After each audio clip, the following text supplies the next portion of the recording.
Greetings and welcome to Newzim TV. I am Makanaka Masenyama. Stories making the headlines. Chamisa castigates invitation of Yoweri Kaguta Museveni to grace this year's ZITF.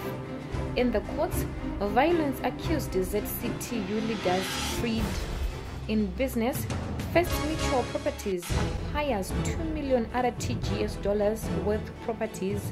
And in sports, Ndiraya delighted with Dynamo's return.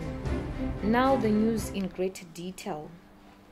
MDC leader Nelson Chamisa has castigated the invitation of Ugandan President Yoweri Kaguta Museveni to officially open the 60th edition of the Zimbabwe International Trade Fair, which kicked off in Bulawayo on Tuesday.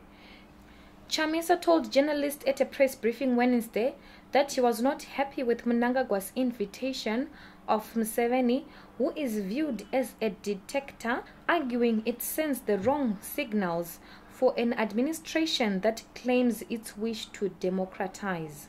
Let me also go a bit international, especially around the invitation of Mr. Museveni to come and grace our trade fair. I don't know why Mr. Mnangagwa chose Mr. Museveni to be in trade with him.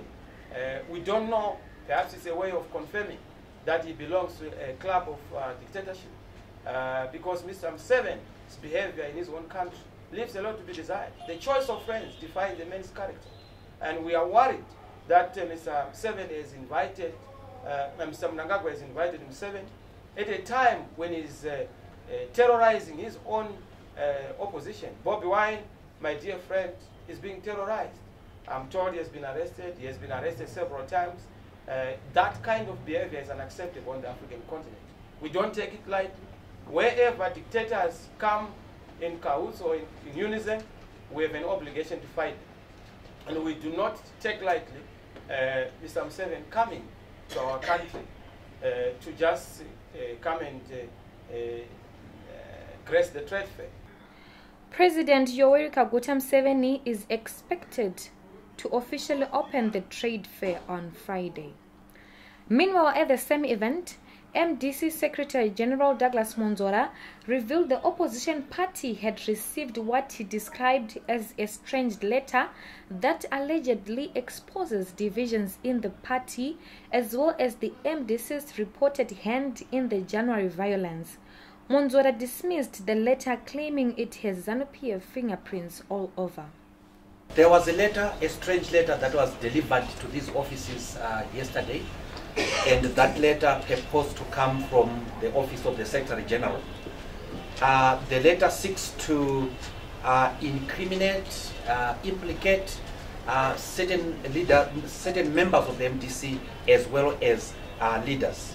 It accuses them of planning acts of sabotage, trying to bomb the resident minister's house and railway lines, as well as the fuel depot in Masasa. That letter is not from the Secretary General of the MDC's office. It's not from my office for the following reasons. The first one is that it has two separate logos, different logos on it. MDC has one logo. It also describes the name of the party as MDC Alliance. The name of this party is MDC. It is not addressed to anyone, to anyone in particular, but it is copied to certain people. I don't write like that. It describes me as Honorable Douglas Monzora. I don't call myself that. I call myself Douglas Monzora. Party leader Nelson Chamisa said investigations were underway to trace the culprits behind the strange letter. Government has deployed at least 66 trauma counselors to the cyclone-ravaged Manicaland Province, Chimanimani district to provide services to victims of the natural disaster that ripped through the area last month. Information Minister Monica Mchangwa revealed the developments during a post-cabinet briefing on Tuesday. 66 out of the target of 236 volunteer counsellors on trauma care have gone through training and have been deployed to the severely affected wards in Chimanimani district.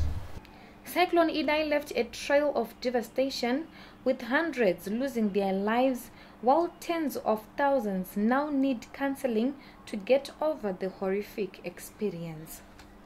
In the courts, 7 Zimbabwe Congress of Trade Unions leaders charged with public violence have been acquitted. They were on trial for participating in a gathering with intent to promote public violence in October last year. The 7 are ZITF President Peter Mutasa, Secretary General Japhet Moyo, Simon Mutasa, Ezekiel Matema, Munashe Chirova Mari, Benis Maluleke, and Priscilla John. Harare Magistrate Rumbedzai Mugwagwa ruled that the state's case against the group was very weak, as nothing linked any of them to the alleged offense. Still in the courts, the Norton Town Council and a local church have been hauled before the courts following an incident in which a builder was electrocuted during construction of a double-story building below 11 kilowatt electricity line. The town council, represented by Besta Maramba, and the church Christ Citadel International, represented by Lindani Ndaba, are jointly charged with an engineer, Israel Ishanesu, who failed to give proper advice, resulting in the death of one Lovejoy Mwandiambira. The 3 appeared before a Harare magistrate to answer culpable homicide charges. In business, First Mutual Properties has acquired $2 million RTGS worth properties as the group remains focused on expanding its immovable asset portfolio. Chairman Elisha Moyo, however, said the property market remains difficult with few people willing to sell. We shall be taking a short break. We will be back soon. Fellow friends, family, and my Zimbabwean diaspora, I have experienced death, and I can tell you that death is inevitable, and yet such a big taboo subject as Africans. Please don't put it off. Guarantee your family a decent send-off. Talk to Diaspora Funeral Cash Fund today. They're just a phone call away, and they will put you at ease. We end with sports.